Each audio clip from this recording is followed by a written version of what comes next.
Having immigrated with his family from Scotland to Kingston when he was just a child, Canada's first Prime Minister, Sir John A Macdonald, has ever since been closely associated with the limestone city. For more than a century, that was a source of civic pride. Lately, it's a source of civic discord. Joining us now to explain from our studio in Kingston, Ontario, our Eastern Ontario Hub's editor, there's David Rockne Corrigan. Hi again, David. Hi, Steve. Okay, talk to us about why Sir John A has been, for such a long time, so important to the city of Kingston. Well, you just said it right there in your intro. He moved to the Kingston area when he was a young boy from Scotland. Grew up in the area. He went to school in the area, then apprenticed as a lawyer. He grew a reputation as a very competent, a very successful defense lawyer in the city. He eventually got into politics at the city level, then provincial, and then eventually federal politics with what would become the Federation, the Dominion of Canada, as it was first known in 1867, and now Canada. He was instrumental in creating the country that we now know, and Kingston takes pride in that. You go along the 401 highway, which is officially known as the MacDonald-Cartier Freeway. You're driving along the 401 towards Kingston. Just outside the city, there's a big sign with his face on it. You can take the Sir John A Macdonald Boulevard exit into the city. You drive that right into the city. You're going to start seeing signs for Bellevue House, which is where he and his wife lived. Macdonald is ever present in the city, and he has been. There are plaques commemorating him, family members, former law offices all over the city. So this is a relationship that has lasted for more than 200 years, and yet now we are hearing that his legacy is being regarded in a somewhat different light. How come? Well, there are a couple of factors here. So Macdonald's bicentennial, so what would have been his 200th birthday, was just a couple of years ago in 2015. Last year, of course, 2017, was the 150th anniversary of Confederation. So with the build-up, the lead-up towards those events, there's been sort of a renewed conversation around that chapter of Canadian history. But at the same time, there's also been a renewed interest, and I guess, discussion around Indigenous issues in this country, and particularly Macdonald and some of his colleagues at the time, his counterparts at the time, their role in some of the policies that have had an impact on Indigenous people. Say, you look at the Indian Act, you look at the residential school policies, the numbered treaties. These are in the news. They've been in the news. They've been, major stories, and Macdonald have had a big part in those. And so these two conversations are happening at the same time, and it's led to some difficult and heated discussions at times. Well, and coincidentally, you actually have a bit of a personal connection to Macdonald as well. For those who missed your debut on this program, you want to remind us about that? Yeah, so earlier on we've discussed on this program that before I got into journalism, I was actually an actor. And for years, I actually portrayed Sir John A Macdonald. I have a slight resemblance to him, and it was part of this theater group that we were celebrating. We were building up towards the 2015 bicentennial, and we did some musical theater, we did some children's theater. I played various characters, not just Macdonald. I played George Brown, I played George Etienne Cartier, I played Abraham Lincoln even. So this is something that I've actually, I've been involved and invested in this Confederation history, Macdonald history for a couple of years. And actually one of the things we did in downtown Kingston was we had a historical walking tour of some of the old haunts of Macdonald's. And that's actually where I met you for the first time, because as people I'm sure are aware that watch the show, you're a bit of a history buff yourself. Just a little bit. And of course, I do remember taking those walking tours with you many times, David. And I wonder, I don't ever recall seeing anybody give you any negative feedback for your portrayal of Sir John A, but of course I wasn't at every production. Did you get any along the way? Well, we were playing in Kingston, right? So it's a more sympathetic crowd, if you will. And certainly, I was involved with this theater group from about 2010 till about 2014. And, I really did witness a shift in attitudes. And again, not too much of that in Kingston, some, but we did tour around the East Coast, and it's interesting.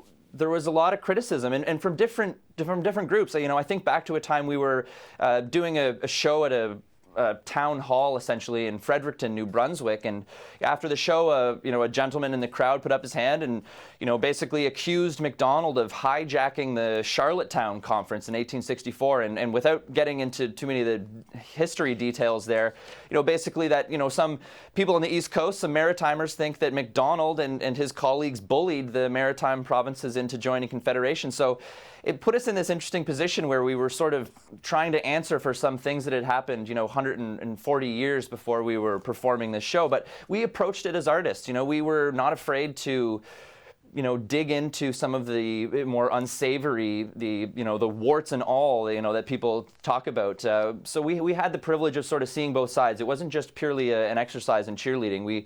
We were sort of given the freedom to explore some of the criticisms that people have of MacDonald. Well, the debate has certainly played out in a little pub in Kingston called the Public House. At least it's now called the Public House. Tell us that story. Sure. So the Public House is relatively new to the Kingston pub scene. It's probably 4 or 5 years old, and when it was first opened, it was known as Sir John A's Public House, and it did pretty well. It's a former law office of John A MacDonald's. He had a law office there from 1849 to 1860, so the location made sense. It's this old limestone building in the limestone city, and over the years it did pretty well. It drew in some, people coming in from out of town that were interested in the history. And then last Labor Day, so September of last year, they did a promotion called I Love John A. And basically people would come in, and if they told their server that they love Sir John A, they would get a cheap meal and a pint. And so they posted this promotion on Facebook, and within an hour, it had blown up. People, people said that they were going to boycott the restaurant. A protest was actually planned for that very weekend, and protesters came up, and about 15 to 20, according to news reports at the time, and they were there. They had an effigy of MacDonald that they hanged.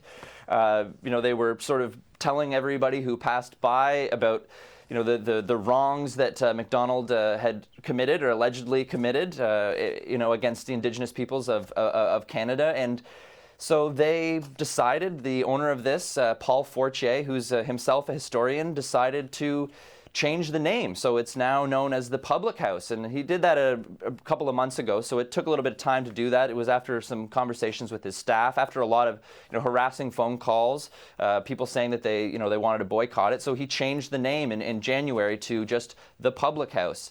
And that brought a second surge of backlash, people calling him a Canada hater and a traitor, and several other names that I can't say on TV.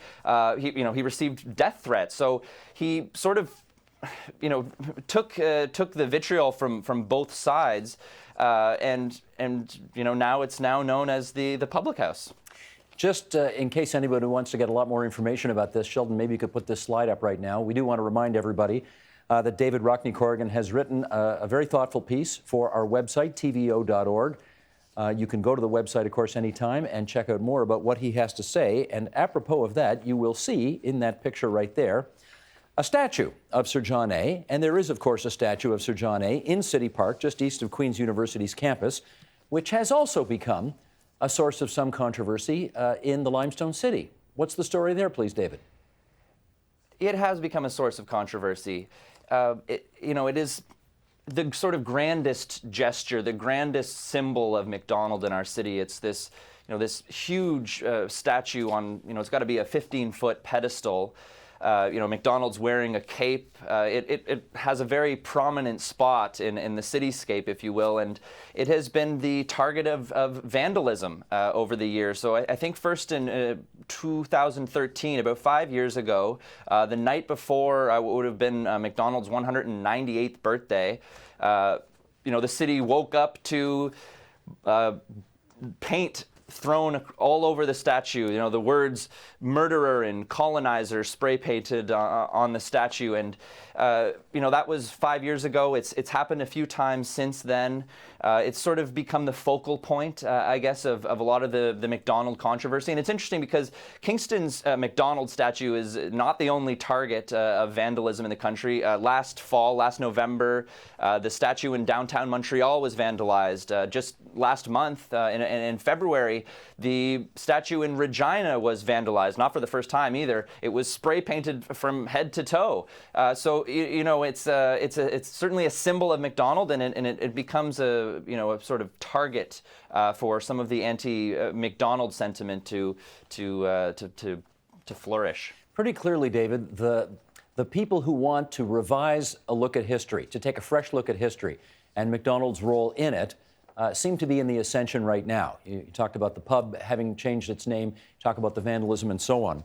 For those who are still Sir John A supporters, what do they make about all of what's going on right now? It's interesting. It's a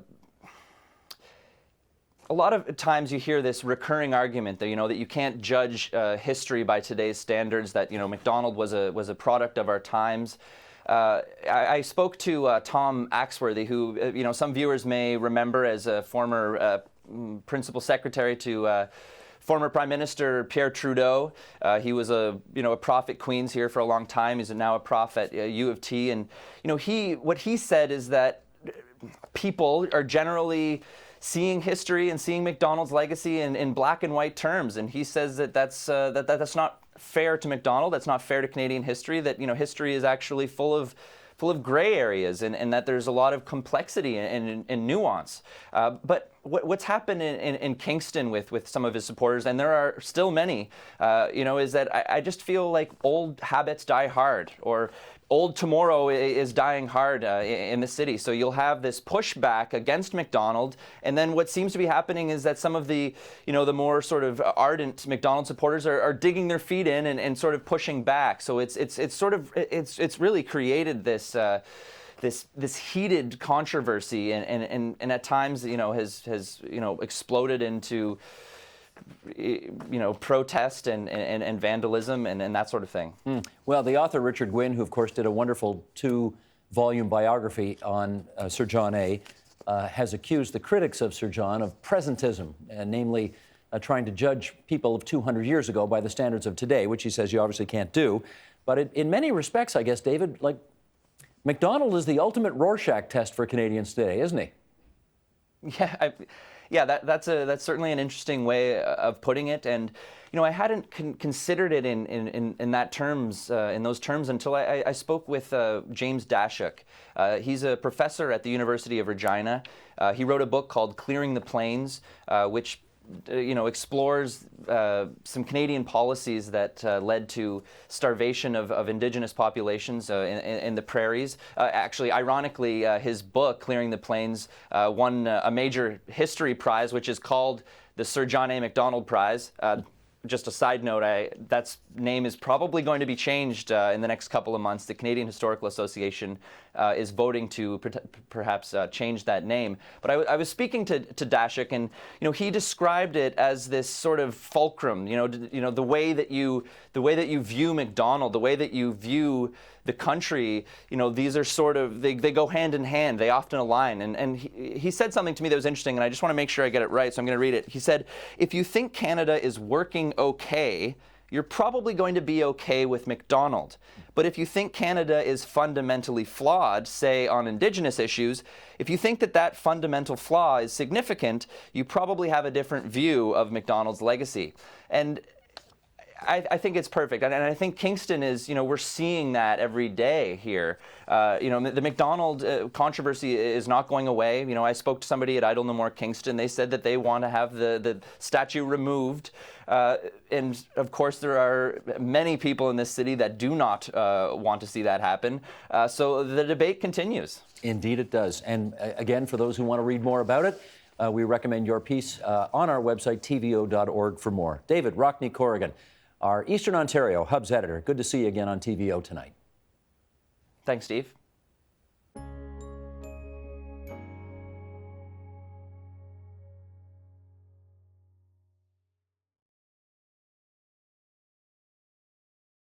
The Agenda with Steve Paikin is brought to you by the Chartered Professional Accountants of Ontario. helping businesses stay on the right side of change with strategic thinking, insightful decisions, and business leadership. Are you on the right side of change? Ask an Ontario CPA.